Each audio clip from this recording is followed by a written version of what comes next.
we were one of the first companies that allowed you to actually purchase things with Bitcoin on a scale of, Amazon.com. There weren't many companies back in 2014 that allowed you to do something like that.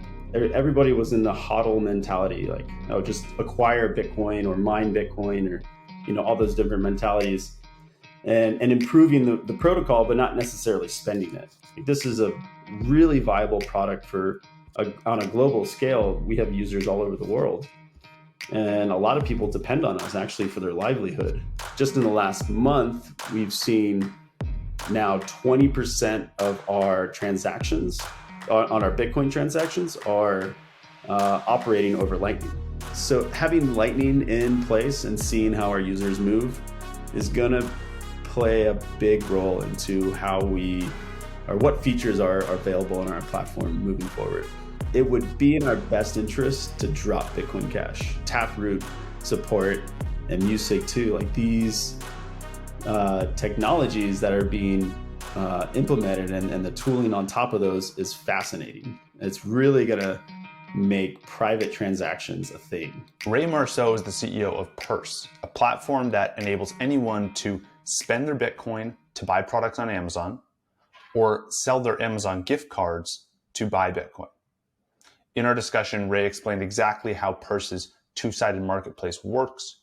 We explored some of the ups and downs of Purse over their 8-year journey. We discussed why Purse decided to integrate the Lightning Network this year and why they're now considering focusing exclusively on building on Bitcoin.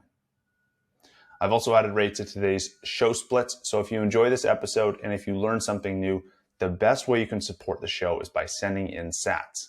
You can send a little if you learn a little. You can send a lot if you learn a lot. Totally up to you. You can use any Podcasting 2.0 app, but my favorite one to use is Fountain. Just a quick message before we get into today's show. This show is sponsored by Voltage. Voltage is the industry standard and next generation provider of Lightning Network infrastructure.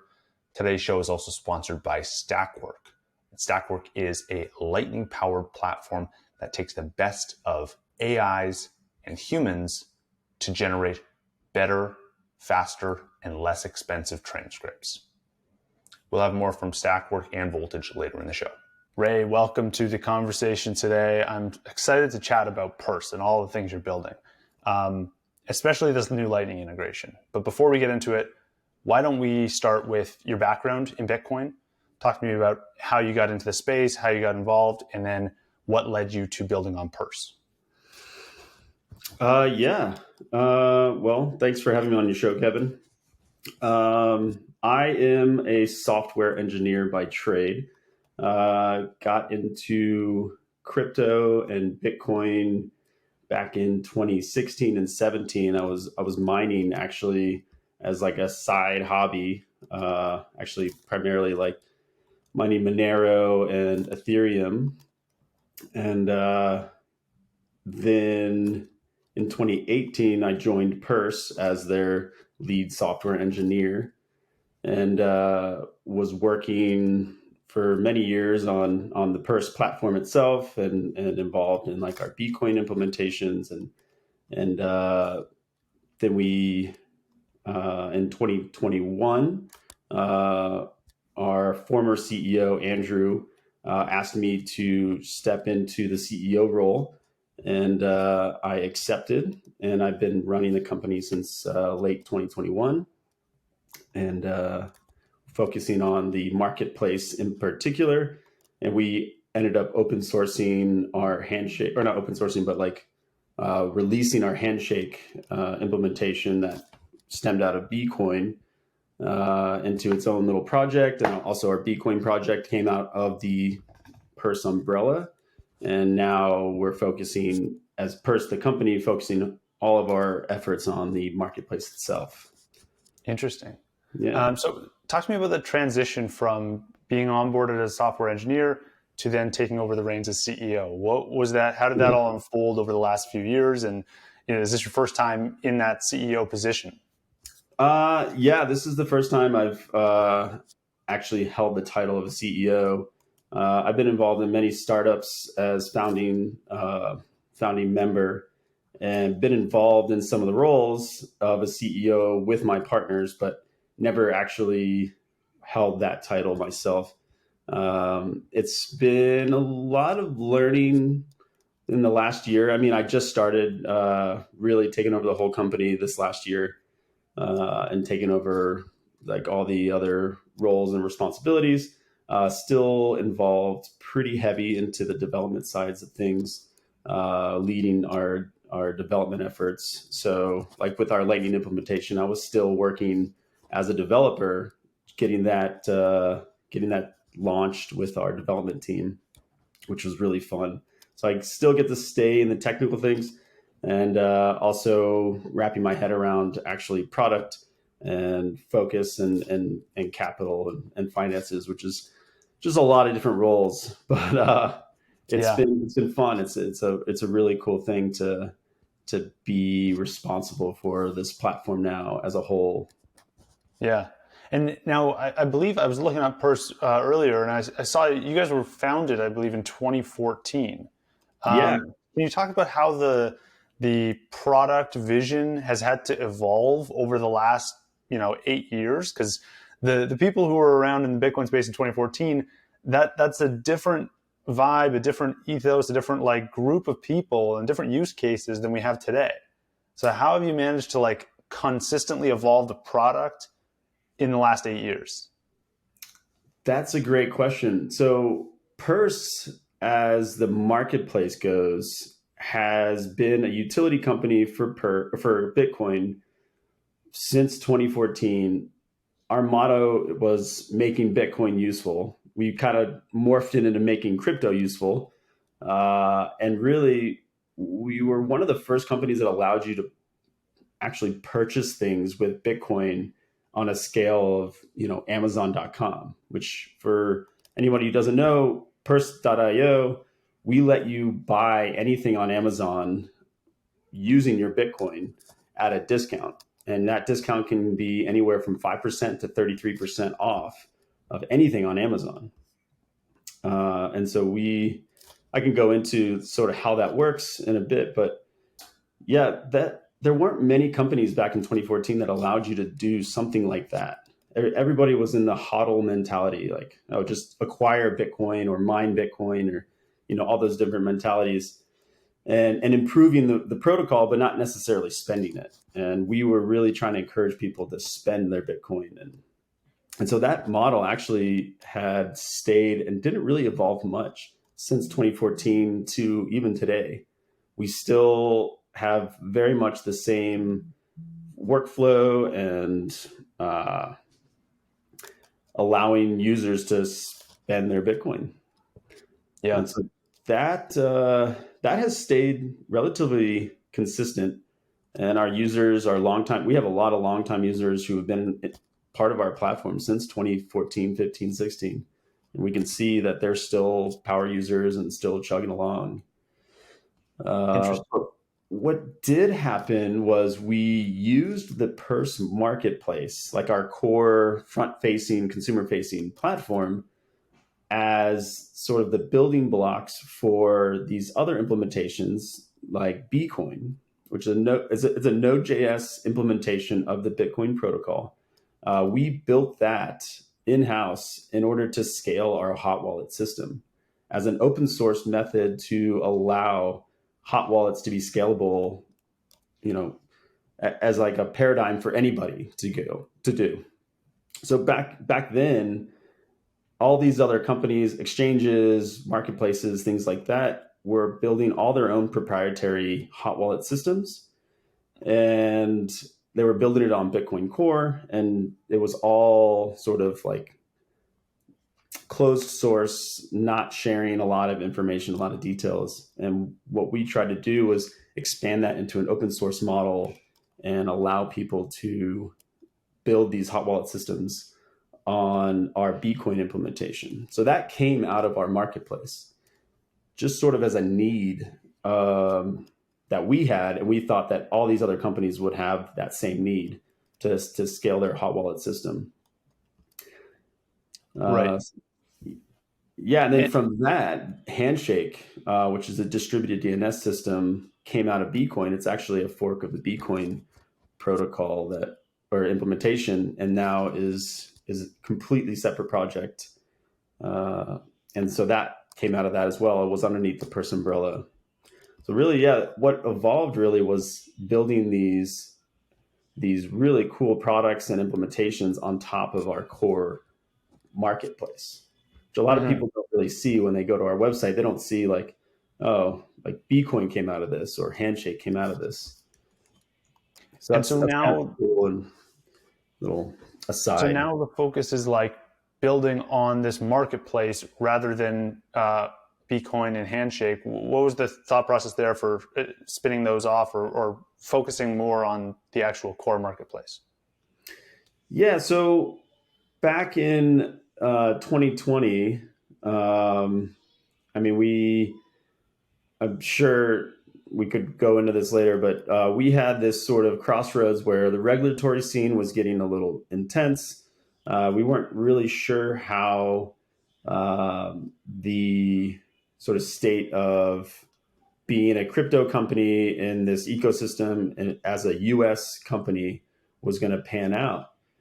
And we were facing these crossroads and not sure whether we should continue operations and either shut down, which is something we actually made. We made an announcement that, hey, we were going to shut down our platform.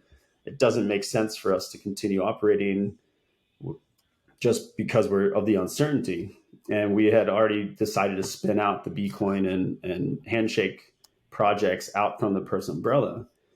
And when we made that announcement, we had this uproar of community support, and everybody was reaching out saying, wait, like you guys can't just shut down. This is a really viable product on a global scale. We have users all over the world. And a lot of people depend on us actually for their livelihood. And we were having users write us these heartfelt messages and leaving us all these posts on Twitter and Reddit. And that's when I sort of decided, okay, like let's actually try to double down. Let's focus on the marketplace. Let's see if we can scale and build out the marketplace to a point where we could see some really good traction and make it really profitable. And so that's sort of been the objective the last year, was to try to do that. And I guess that's where what led us to today. Integrating Lightning has been something on our radar for years. And that was something that we thought, hey, let's just push it out to the platform. Let's see what happens. Let's see if our users really gain traction, and sort of garner the Lightning community, Bitcoin Lightning, and see what happens. Right. And yeah, that's sort of what we're feeling out today. We launched it a month ago, the Lightning implementation on Purse, and we've seen a lot of use. Actually, to give you a statistic, just in the last month, we've seen now 20% of our transactions on our Bitcoin transactions are operating over Lightning, which is, Very cool. we thought, pretty good for just launching it. We didn't do a lot of marketing. We just said, hey, here it is. Yeah. And now we have 20% of our use is operating over Lightning. I thought that was really cool. Very And cool. it's actually growing every day. I see it more and more. Yeah. So, okay, I want to make sure listeners have a full understanding before we dive into the specifics of Lightning and all the adoption metrics and stuff like that. There's two sides to this marketplace, as I understand it. The one side being, if you have Bitcoin, you can buy things on Amazon and get a discount. And the other side being, if you have Amazon gift cards, you can sell those for Bitcoin. Is that correct? Yeah, sort of. More so exchange them for crypto. I guess that's the term. So the earners can exchange their gift cards in exchange for crypto. Okay. And So they're getting a little bit they're losing a bit on the face value of that gift right. card, correct? So that's sort Got of it. like the exchange fee in a way you can think of. So there's yeah. So let's go into that. So on the shopper side, they're just regular users, consumers, or power shoppers or drop shippers who have crypto, Bitcoin, and they can spend it on our platform. And what they do is they create an order for an Amazon item or a couple of items, and they set a discount. And that discount can be anywhere from 5% to 33%. There's a sliding scale. And what they're doing, it's sort of gamified. So they're looking for the maximum discount to time ratio that they're satisfied with. So obviously, a 5% discount or a 10% discount is going to be picked up really quick, and they're going to get their order fulfilled quicker.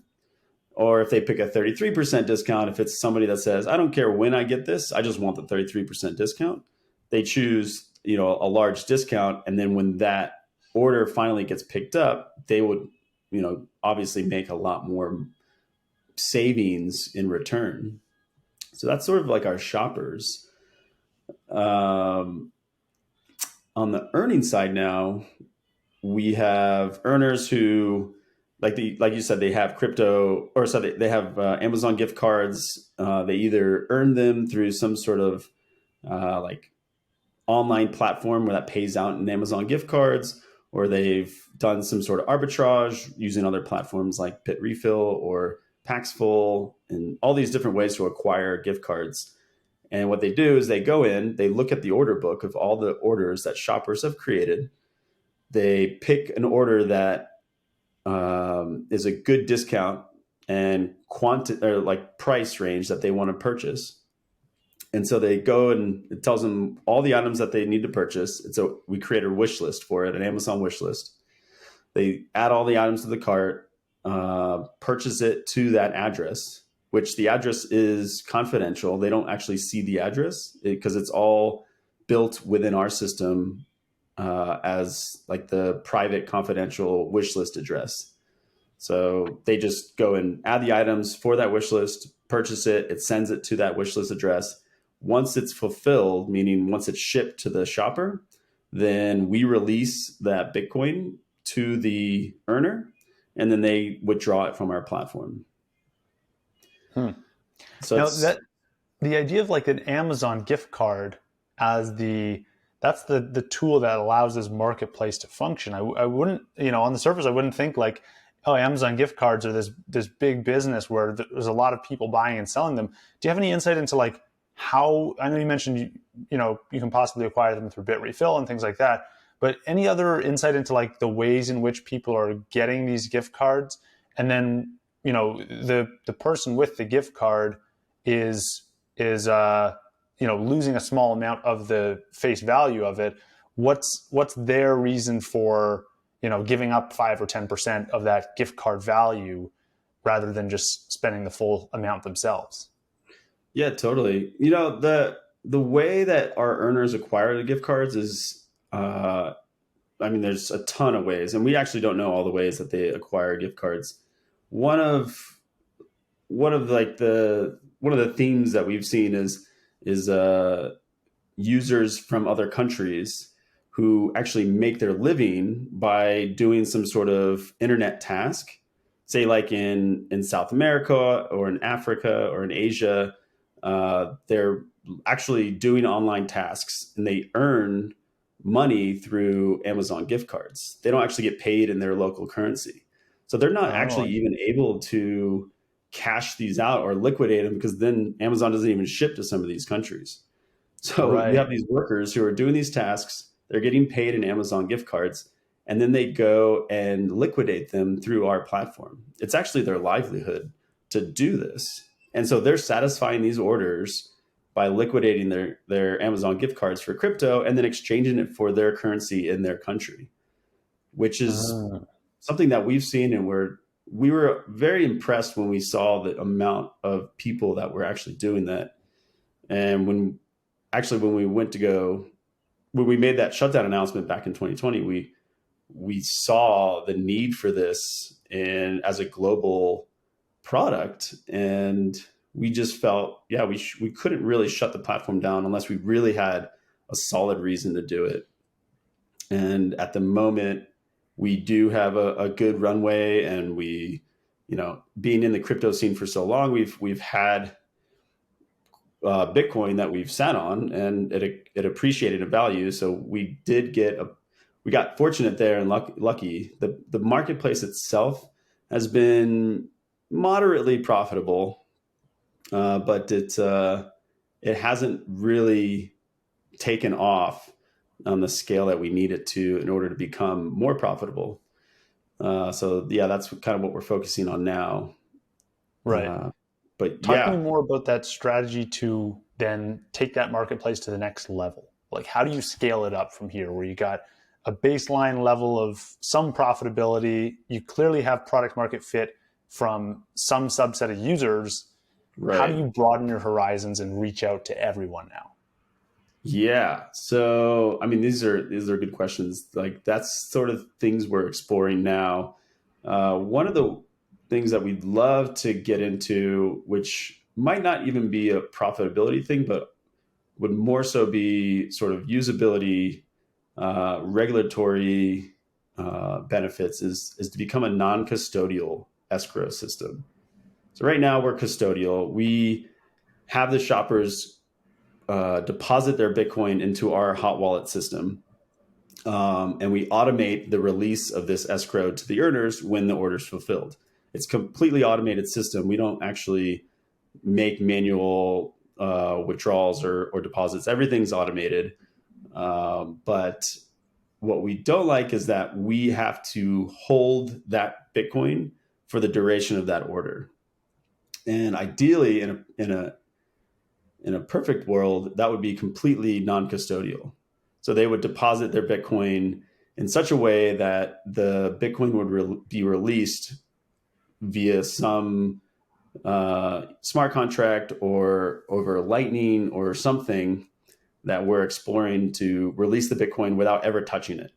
So we don't have the keys. We're just sort of the arbitrage or arbiters of the situation of the escrow. So now, if there was a dispute, we could step in and resolve the dispute, whether in favor of the earner or the shopper, but we wouldn't actually be able to touch that Bitcoin at all. That's something that we're exploring. We'd love to go down that route. And that's sort of one of our key focus is. But as far as profitability goes, that's not really going to increase our profitability. That's just going to make our platform better and more usable and fit into this regulatory space a little bit better. Mm-hmm.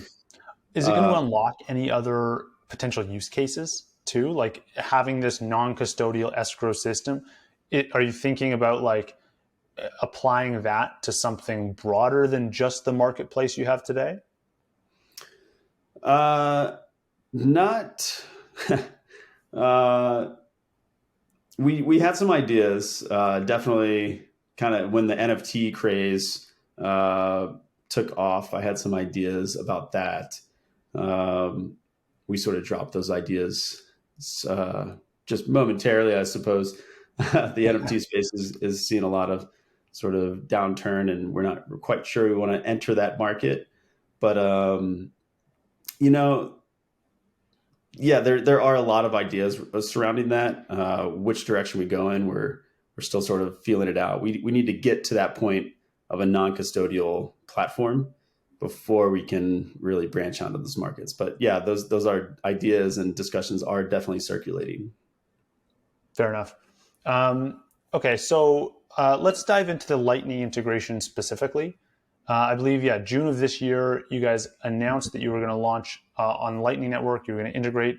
Can you talk to me about the lead up to that and how this process unfolded and some of the like challenges along the way in getting this integration live from idea to launch?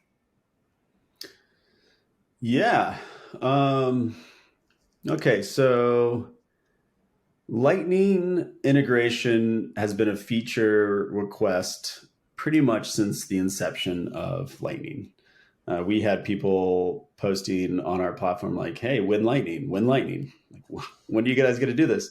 The product, or I guess the implementation, the Lightning Network was very infant in those early stages. Obviously, there was a lot of uncertainty about you know, potential security concerns, draining hot wallets, draining or losing crypto or losing your entire node. That there was a lot of concern over it, and we were hesitant at first to really dive into it. We weren't really at the stage where we were ready to risk our assets, and especially our user assets. So we sort of followed it for a while, and then when we saw it maturing enough, we made an announcement a couple of years ago saying, "Yes, it's on our radar." And then things happen, priorities shift, and we had to sort of deprioritize it for a bit.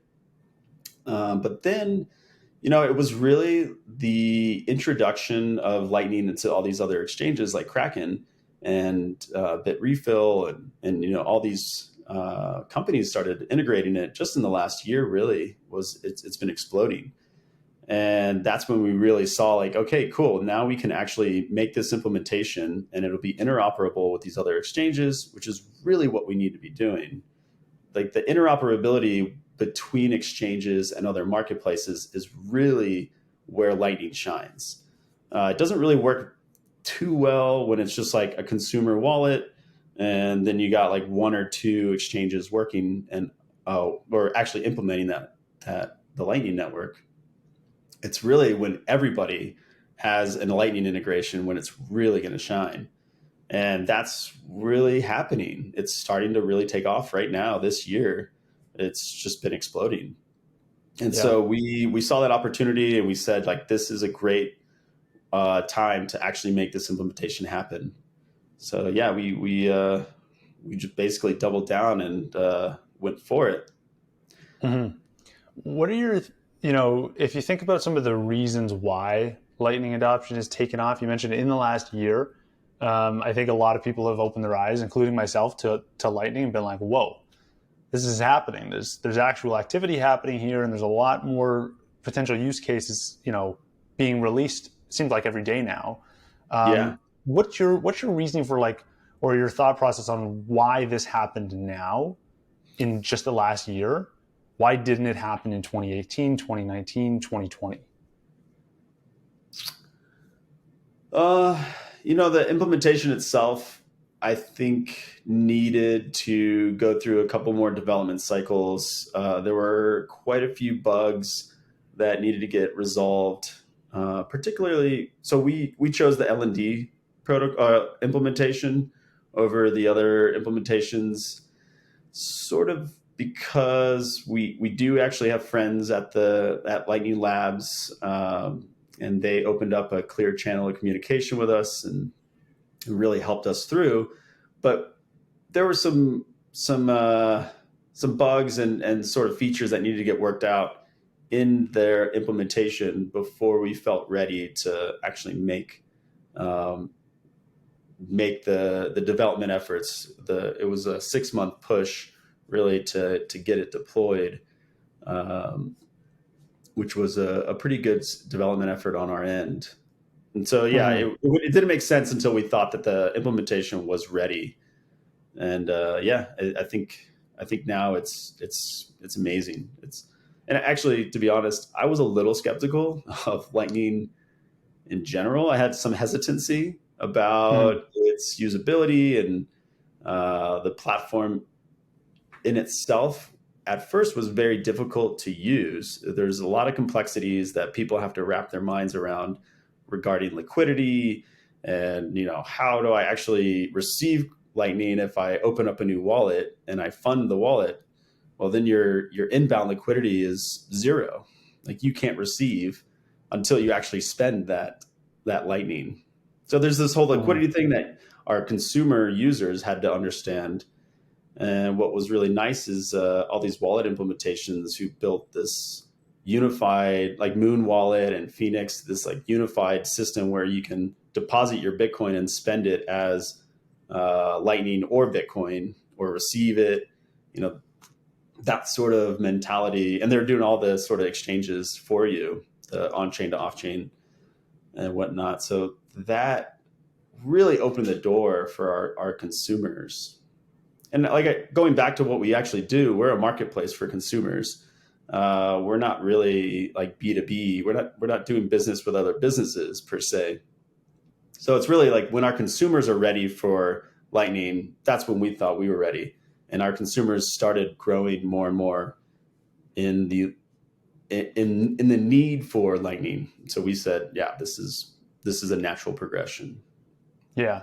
Was there anything you had to do in the process of onboarding these users to Lightning in terms of education and just helping them get an understanding of like how it works, or were they proactively already aware of how Lightning worked and they just jumped right in? Yeah, we're under the assumption that the users who are operating on Purse uh, with like over the Lightning Network are already Lightning users. So those 20%, that statistic I gave you of 20% of the transactions in the last month were operating over Lightning. I think the minute we deployed it, they were just like, okay, withdraw it to my Lightning wallet. Stop withdrawing to my Bitcoin wallet, or vice versa, depositing from Lightning. So that, I believe we didn't need to do any educating. That's being said, we obviously created support documents and how tos, and when you go to the withdrawal page on Purse, there's a little like learn more link that obviously is going to educate users about what that new feature is. But Mhm. I don't think our users are moving to Lightning just because we are. I think they were already Lightning users. Right. Um, And and for them, do you think the biggest use cases here are like when we split it up between instant settlement and the potential for lower fees? What do you think users are, or maybe a more private solution? Like, what are users really gravitating towards? Why are they deciding I'm going to move to Lightning now?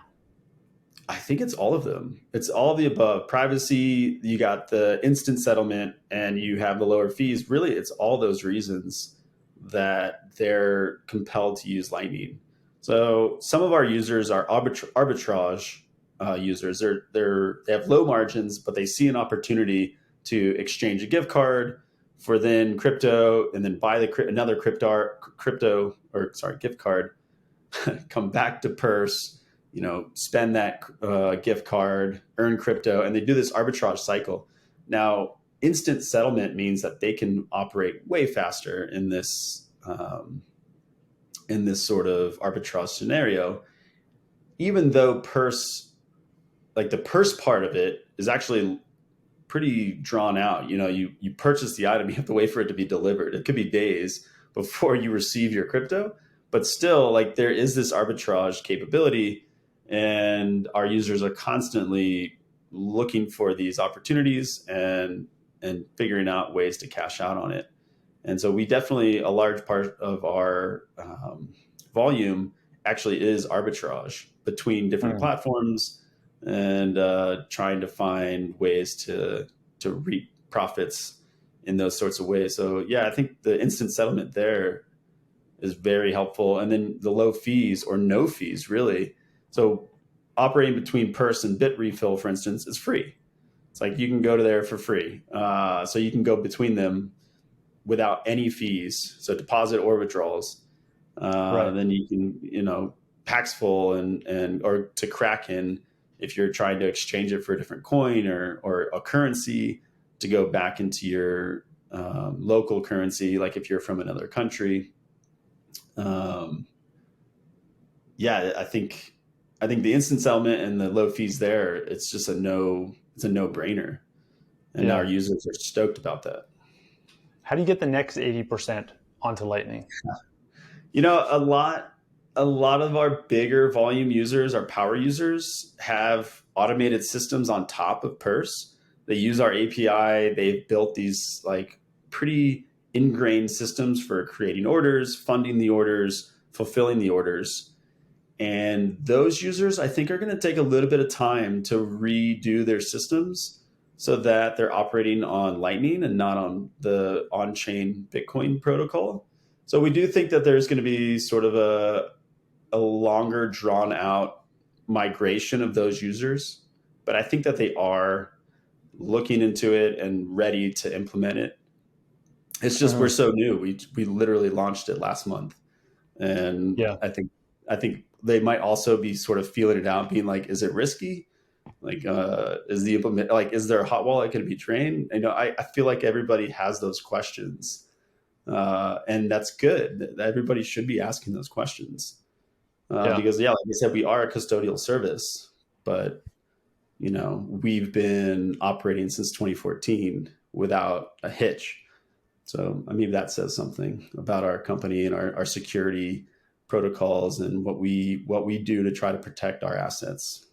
I hope you're enjoying the show so far. I just want to give a quick shout out to our sponsor, Voltage. Voltage is the industry standard for Lightning Network infrastructure. Creating layer 2 applications and services on top of Bitcoin starts with Voltage, where you can spin up nodes, get access to liquidity, optimize your node, and much more. Voltage is leading the way as the next generation provider of Lightning Network infrastructure. And if you want to get a free trial and start using Voltage today, you can do so at voltage.cloud. Now, are there any metrics you're going to be looking towards as we move forward? Now, you've had this integration live for about a month. Any North Star metrics that will tell you whether or not users like Lightning, or whether or not Lightning as an ecosystem is growing at the rate you expect it to? Like, what is your metric that you're kind of like, or are there metrics that you're looking for to gauge progress? I mean, the biggest metric that we're looking at now is the percentage of transactions operating via on-chain, Lightning, or Bitcoin Cash, and where that sort of where those trends sort of flow is really what we're looking out for. And then also just asking our users. We have some feedback forms that we've been handing out to some of our users who were beta users, and like we went through a few weeks of beta testing with some of our top users, and asking them, hey, how was your experience? Is this something that you really, is this the implementation that you expected from Purse, and what you were envisioning, and getting some feedback in there. And then in general, just all of our social media, Reddit, Twitter, asking our users to give us feedback. We also have a Discord that our user base is very active on, and they are constantly sending us updates and kudos, or like, hey, we need this feature, like this is crippling our operations, kind of thing. And then we would go and assess it. And so when it came to Lightning and when we launched it, we had a lot of feedback there, which was really insightful for us. Yeah. Now you mentioned Bitcoin Cash, and I know this is gonna be like a hot topic for a number of people listening. You support Bitcoin on chain, you support Lightning, and you support Bitcoin Cash. Why those three? Let's start there. Well, when we launched, it was really just Bitcoin, and that was our. I said earlier in this conversation that our business model for the marketplace itself hasn't really changed that much, and our utility in it has really stayed pretty consistent. And so Bitcoin was all there really was, and so that's what we supported. We're an old company, 2014. We've been around the block, but back in back when the Bitcoin Cash fork occurred, 2017, that was really a controversial time. A lot of people didn't know what to expect or what to do with the Bitcoin and the Bitcoin Cash that was going to end up in their wallets. So some exchanges, they either told their users, you better cash out or you're going to lose your Bitcoin Cash, like cash out before the fork. And they actually took their users' Bitcoin Cash. And for all the users who didn't actually withdraw, they just said, okay, we're going to keep that as company funds. We're not going to support Bitcoin Cash. And then there's other companies who supported it by allowing them to withdraw their Bitcoin Cash after the fork, but then they didn't support it after that. And then you had the companies who integrated Bitcoin Cash as a wallet system and said, okay, we're going to deposit your Bitcoin Cash after the fork into your wallet, and you could do whatever you want with it, spend it, withdraw it, do whatever. And we chose that option because we thought we wanted them to spend it. We thought, hey, why not support Bitcoin Cash after the fork? We had a lot of Bitcoin in our system. Our users were not withdrawing their Bitcoin before the fork. And we were like, please withdraw your Bitcoin. You're going to get Bitcoin Cash if you just withdraw it from our platform. And they kept it in our platform. So we were like, okay, well, why don't they just spend it? We'll earn our fee that we charge, and they could spend it, and it's like free money, right? So that's the kind of route we chose. And in the end, it was a great route. Our users were able to spend their Bitcoin Cash after the fork. And then we saw a small community of users who were diehard Bitcoin Cash users who were like, I'm going to use Purse because we support Bitcoin Cash. And obviously, a company is not going to just not support it if they're getting users from it. So honestly, it can be controversial, especially in the Bitcoin community, the Bitcoin maxi community. That's like, oh, you support Bitcoin Cash? I don't even want to use you because you support Bitcoin Cash. And they can have it that way. They don't need to use us if they don't want, but we are the Bitcoin utility company that lets you spend that Bitcoin for Amazon products.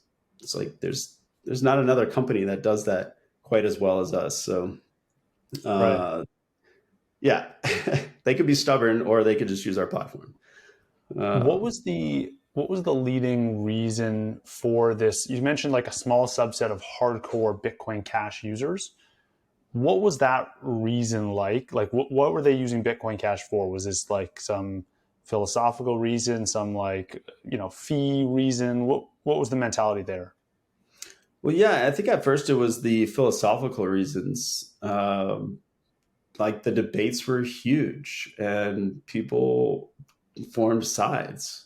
And it was like, I am not going to use Bitcoin, or I am not going to use Bitcoin Cash, just out of philosophical reasons on which protocol they thought they wanted to see succeed.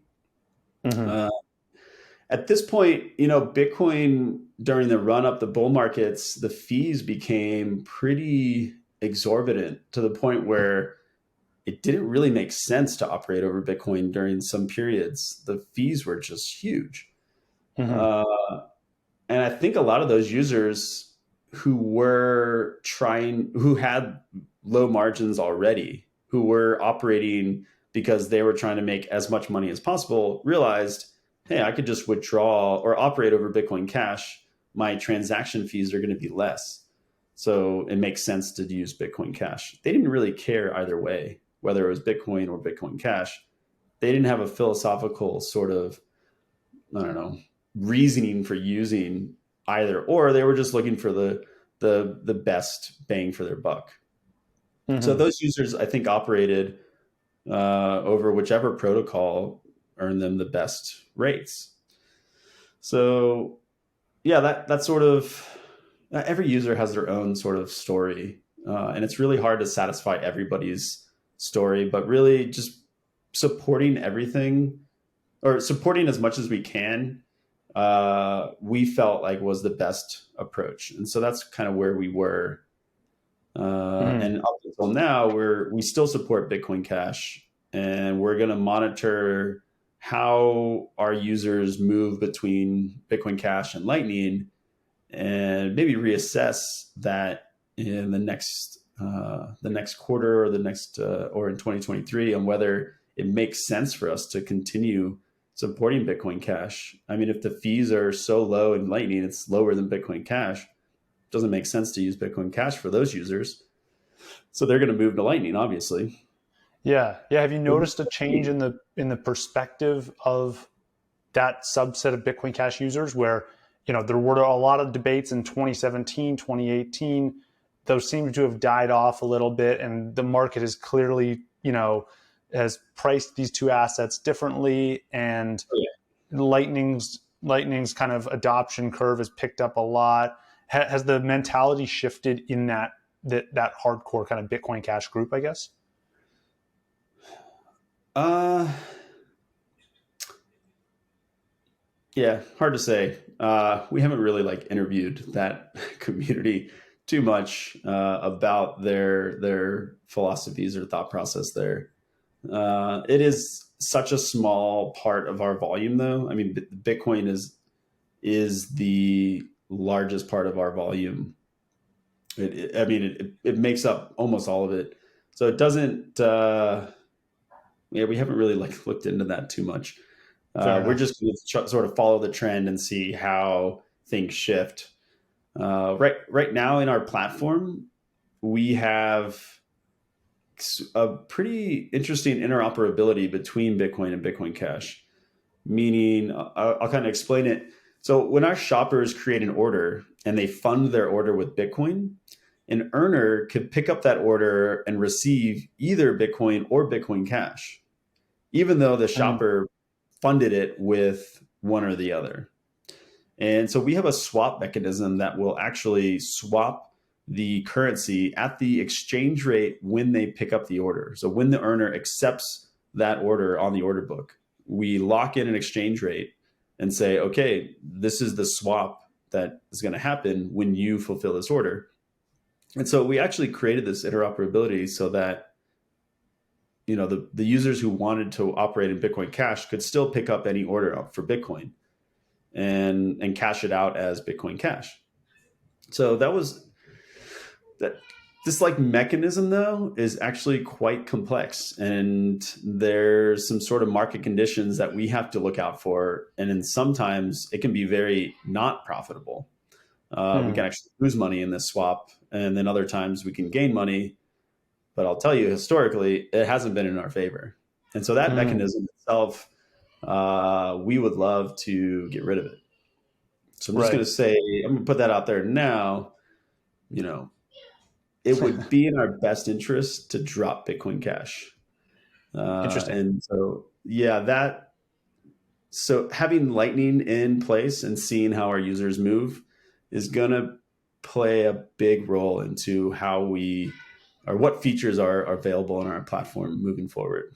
So I'll just Yeah. say Fair enough. that. um, do you think having that focus of being just Bitcoin and just maybe Bitcoin on Lightning, I think a lot of people in the community recognize Bitcoin as this like foundational layer that's it's a very strong foundation to build on, and something that you can kind of depend on, and something that you don't have to keep refactoring and keep building new additions and new features for your platform to continue operating. Um, is that Do you think that idea will help Purse innovate faster and grow the platform if you can just focus on this one platform, and you're not building on multiple systems, you're just using one? And is that going to like align incentives, align people at Purse to build faster, or is that more of a narrative that doesn't have much substance to it? I think I understood you correctly. I think I'll repeat the question. Just let me know if I got that right. But basically saying, why don't we support other coins? Why Yeah, is it that we support Bitcoin? I think that's where a lot of the conversation comes from. It's like if I supported 10 different coins, I may be distracted in 10 different directions, and I have to all of a sudden make updates 10 different times, and I have to monitor the interactions between those different currencies. Mhm. Whereas if I'm just on Bitcoin, I can focus. I know Bitcoin is stable. It's this foundation that's not going to change. Where we've seen changes to other protocols recently. I just know that it's stable and I can build. I have a long runway there. Yeah. You are dead on. I mean, we don't have the bandwidth to really focus on supporting 10 or 100 coins and having 10 different swap mechanisms on our order book and having to maintain 10 wallets. Even just maintaining Bitcoin Cash, they have soft forks every 6 months, and we have to then upgrade our wallet system, which I'll go into it. Our hot wallet is built on top of Bcoin, the Bcoin protocol. For Bitcoin Cash, we forked Bcoin, our Node.js implementation, into a Bcash implementation, and we have to maintain that in order to operate with all of these Bitcoin Cash forks. It's a pain. It takes a lot of development effort just to support Bitcoin Cash. So for us to have to support 10 coins just doesn't make any sense. And it really doesn't make sense because we're a utility company letting you spend your Bitcoin. There are so many companies, exchanges, and swaps like fixed float. You can exchange whatever coin you want for Bitcoin over Lightning and deposit that directly into your Purse wallet to spend it, or vice versa. As an earner, you could withdraw your Bitcoin Lightning into fixed float, and it'll pay you out in whatever coin you want. So we don't need to focus on those capabilities if they already exist in the ecosystem. It's not really what we're trying to build. We're trying to build flat out a utility product to spend your Bitcoin. Yeah. Now, it seems like in the last year, there's been a number of other platforms on Lightning that are now allowing you to spend Bitcoin, to earn Bitcoin. There's a lot of different experimentation going on in that space. Are there any products or ideas you're most excited about? That we have things like value for value. We have mobile games where you can earn Bitcoin. There's micro tasks. There's all sorts of different stuff going on. What has caught your attention lately? Just in the Lightning ecosystem. Yeah, in the ability to kind of like spend or earn Bitcoin and kind of have that utility aspect you described. There's a ton of development in this space right now. It's pretty cool to see everything popping up in this sort of realm just in the last year. And maybe it's just because in the last year I've been heads down in Lightning that I've been seeing it, but I really feel like it's picking up a lot. But I think what's really amazing, it might sound lame, but just creating the tooling necessary for consumers to operate over Lightning seamlessly. They don't have to worry about the liquidity issues. They don't have to worry about securing their node or securing their devices, or even just how Lightning works. They can just get a Lightning wallet and spend Lightning. I think that is amazing. And the tooling that existed prior to a year ago wasn't really geared for consumers. It was geared for like techies and people who actually understood the protocol and understood liquidity, and like that's not going to fly with the general public. And I think the companies who are developing the tooling necessary for end users to work in Lightning, those are the coolest implementations happening now. So the gaming stuff, I'm not a gamer. I'm not really into like the gaming, so I don't really know what's going on in that space. But I'm obviously there's some really cool stuff with like tipping and games, purchasing like assets and games and things like that are really cool. Those are just not what I'm focusing in now. It's really just like consumers, how to get consumers into Lightning, and how can they spend it seamlessly and securely. Yeah. Are there any particular tools in this like infrastructure side that you're using or you're really excited about or impressed with?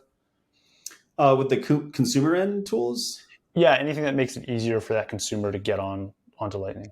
I think it's just really the wallet systems and the exchange systems. I'm not going to call out any in particular. I think there's a lot of players in this space that are doing this. And are there any features that you'd like to see them add? To see them add? Yeah, anything that you still think, we need to work on this. It's not quite ready yet, and we'd benefit if it was 10 times better. Yeah, at this point now, the fees for these like unified wallet systems, like on Moon Wallet and such, are still a little bit too high. They need to like instantly open channels, and they have all their pretty cool proprietary systems for being able to operate like that. But I think the fees need to still come down lower. It needs to be like practically free for, that user who only operates over Venmo or whatever to say, oh, well, I'm not going to use Venmo. I'll use my Lightning wallet because I actually hold all of it on my device. I'm not giving it to Venmo or giving it to somebody else. And also, the privacy concerns there. And privacy is a topic that is gaining more and more traction. And I think a lot of people are being more turned on to the fact that they can operate privately over Lightning, or soon to be operating privately. There's still some concerns over privacy, but those sort of holes are being patched. And there's a lot of really cool code coming out that can increase the privacy in operating over Lightning. So like that kind of stuff is really fascinating. I think that's the focus with a lot of these new additions to the Bitcoin protocol. I mean, Taproot support and Musig too. Like these technologies that are being implemented and the tooling on top of those is fascinating. It's really going to make private transactions a thing. So we're really close to getting that. And I think it's only a matter of time before within the year that we can have ultra secure transactions over Lightning. Now, I have to say, I'm not up to speed on privacy. It's not my forte, but I'm curious about it, and like definitely seeing a shift towards people respecting privacy more and recognizing its importance. I guess one thing that's top of mind for me is is there a threshold at which we need to reach for Lightning to be considered private for all? Like there's, I imagine there's no like bulletproof private system, right? There's no system that's perfectly private for everyone, no matter what you do. But we can get closer to that. And I guess how close do we have to get before it's essentially like it's a useless task for someone to try and, pick the pieces apart and figure out who made which transaction? It just becomes too big of a task to try and, decipher all that. Yeah. The fields of privacy and then the fields of like forensics, with companies like CipherTrace and Elliptic, who are blockchain forensics companies, analyzing transactions over Lightning. Those two fields kind of grow together, as they should. We do need forensics and we do need analytics and blockchain to prevent money laundering and to prevent fraud on, payment ecosystems. So there is a huge need for that. But there's also a huge need for end users and consumers to be able to transact in privacy without anybody being able to trace them. If you transact with somebody in a large quantity and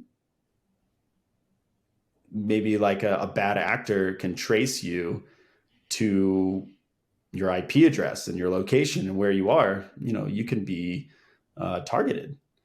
And so, yeah, I think that privacy should be on the top of mind for a lot of users, especially users who operate over crypto networks. That privacy can be a huge concern, especially if you're a person of high net worth. So, yeah, I think that, in the privacy realm, we need those privacy tooling, and we also need the forensics and capabilities of like government agencies and exchanges to know where their money is coming from, and that it's not coming from black market or things like that. Like on both sides, it really needs some advancement and improvements, and I think it's coming really close. Okay, so now in the last year, you've transitioned to CEO. I want to hear some of the lessons you've learned in that process of, as a builder going to this CEO role. Anything you can pass on to other builders in the Lightning space? Any lessons you've learned in the last year? There's a lot of things to think about as a CEO that I never really thought I needed to wrap my head around. Lessons being you delegating tasks is a really good lesson, like how to delegate, how to sort of decrease your workload so that you can focus on other areas. That was a big hurdle of mine. I think that's one of the bigger lessons is how to delegate efficiently and properly, and use the full capacity of your team. That's something I'm trying to wrap my head around, and it wasn't really top of mind as a lead developer. When you're focusing on the entire company as a whole, the financial aspects, the marketing aspects, the development aspects, there's a lot of pieces, a lot of moving pieces. And so, it's a lot to juggle. You definitely need the support of your team. Mm-hmm. That, and then, I guess the financial aspects, really, as a developer, you really don't want to look into the finances of a company. That's definitely been big learning curve and hurdles to kind of take over. Luckily, we have a great accounting team with CoinSolve, and it's been really great. Nice. Also, I want to touch on the fact that you've been around for 8 years means you've gone through a lot of ups and downs in the industry. And, having made it consistently through the last 8 years, what are some of those lessons for people who are building in the space, trying to be more resilient? How do you manage to keep a company alive for 8 straight years in a very nascent industry? Like, it's just something that it's not very stable yet. At least in 2014, it was not. We're seeing a bit more stability now, but what was your framework you're using here at Purse to make sure the company stays alive at all times? Staying alive obviously means you need to have capital to pay your employees. Fortunately for us, Bitcoin's always been going up in the larger scheme of things. So as an early company, that played a big role into, how we could continue operating over the years. And then making it through some of these downturns wasn't necessarily a problem because, with every downturn, they're short-lived in the grand scheme of things. So we could just power through them, develop and improve our functionality during those bear markets. And then during the bull markets, it would just, we would take off. But actually, to speak more on that, it was actually bear markets where we've seen larger volume increases within our platform. So we were actually fortunate there as well. During bear markets, we had more users transacting over Purse. So Interesting. Yeah. And that's more people than selling their Bitcoin? Both. Earners picking up orders and shoppers selling it, or not selling it, but just like spending it. Right. Yeah. Right. Huh. And do you think that's primarily just a function of the price of having it gone down? People are more willing to let it go. Is that the idea? So hard to say. Like, I wish we knew. We could just make assumptions on it. It's when we would see that sort of trend, we're like, oh, wow. Okay, cool. I see. So it's kind of a bit of a counter-cyclical trend, your business, right? Like an exchange business might actually be cyclical, where like when prices go up, a lot of people are flipping things and selling assets and buying others, and then when it comes down, they're really down. And you guys Yeah. you're maybe more resilient because you can dampen those curves a little bit. Is that the idea? Yeah, that's sort of what we've seen. Very cool. All right, I want to finish this off with one last segment I do at the end of every show called the lightning round. Are you ready for the lightning round? Sure. I hope you're enjoying the show so far. I just want to give a quick shout out to our sponsor, Stackwork. Stackwork is a lightning-powered platform that generates high-quality transcripts from all of your audio or video content. They combine AI engines and hundreds of human workers all over the world who are paid over the Lightning Network to assemble these transcripts.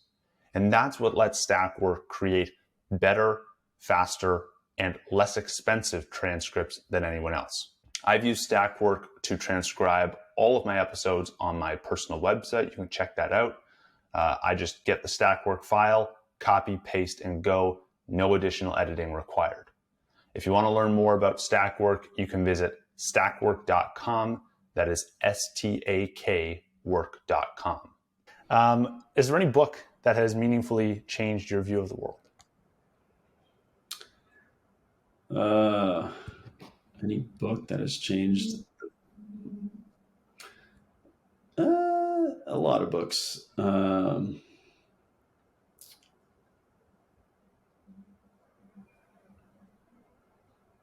Let's skip that one for now. Okay. If you could only hold one asset for the next 10 years and it couldn't be Bitcoin, which asset would it be? Well, I'm a privacy geek, so I really love Monero. Okay, fair enough. In the next 10 years, if we fast forward to 2030, how many Bitcoin will be on the Lightning Network? 2030. Right. On the Lightning Network, let's say 250,000. I like that. It's a good prediction. Pretty low number, but I think it's like transaction volume. Transaction volume grows, and it can, or if the velocity of money goes faster, then you can get more volume out of less money. No, just like Lightning Network is only going to be used for transacting. The majority of the Bitcoin is going to be in vaults and in cold storage. And then your transaction volume is really just how many people are spending it. Right. But I guess if the amount or the velocity of the money can also increase, that could be a force to lower the amount of Bitcoin you have to hold on the Lightning Network. I guess if wallets are more seamless, if liquidity issues are solved. But interesting. I'll take that 250K. If you could change one thing about Bitcoin, what would you change?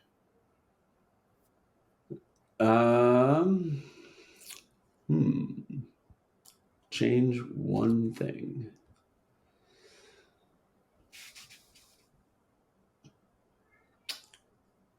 Ooh, that's a hard one.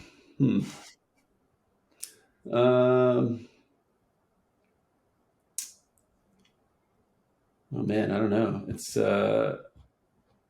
already getting all the things. I've already been sort of seeing into it. Yeah, I don't know. Yeah, pass. Okay. Is there anyone in the industry that you look up to, admire the work they've done? Anyone in particular that you want to give a shout out to? I really think that the guys at LND, just because they're top of mind right now, are amazing and they're doing some great work. I think Alex Bosworth was a huge asset in our implementation. It was great to connect with him and talk over our implementation and get his feedback. So yeah, I think he's been instrumental in recent times. Awesome. All right, where can listeners go to learn more about you and Purse? Well, we have a lot of outlets. You can check our Discord, our Twitter, Reddit, post questions there, leave us feedback, and then check out our platform. Purse.io is the website. And if you click how it works on the top, you can see sort of some of the stuff that we were discussing earlier and kind of get more of a fine-grained detail about how the whole system works as a whole. Awesome. Thanks so much for taking the time today, and I hope we can do it again soon. Sweet. Thanks, Kevin. All right. In the last 30 days, you guys sent in 73,192 sats. That came in from 404 different supporters in the last month. Crazy stuff. Thank you guys for sending in all these sats. Let's run through the top 5 supporters of the last month. We have an anonymous user from Breeze who sent in 10,932 sats. Mary Oscar sent in 8,286. StemR42 sent in 6,531. Lyle Pratt sent in 4,018. And Auburn Citadel sent in 4,009 sats. Thank you to everyone. Let's run through some of the boosts we've got in the last week or so. Let's roll back a few days. We've got quite a few to go through here. First one, I believe, is from Journeyman Masta. Says, great pod. Sent in 15 sats. He said, love this on episode 66 with Danny D. Kroger. We got another great show on episode 68 with Lyle Pratt. Sayantari says, the more Bitcoin use cases on Lightning, the better on episode 68, Lyle Pratt. Anonymous user says K and sent in 49 sats. Thank you for the sats.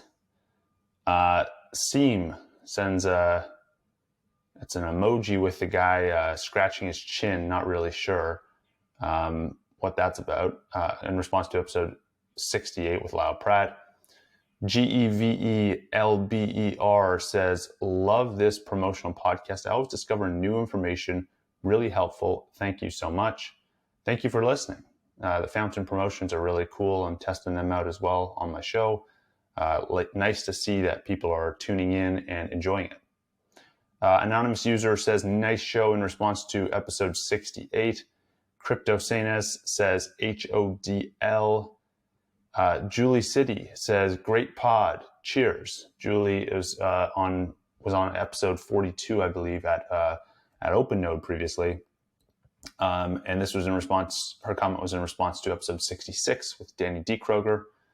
Carabuso says, nice, in response to episode 68. Optic Redrum says, Lightning's the future, 100, in response to episode 68. The Dude says, long live Lightning. And PHNEEP says, interesting stuff, and sent in 245 sats. Thank you to everyone sending in comments, sats. It means a ton, and I can't wait to see what you guys send in this week.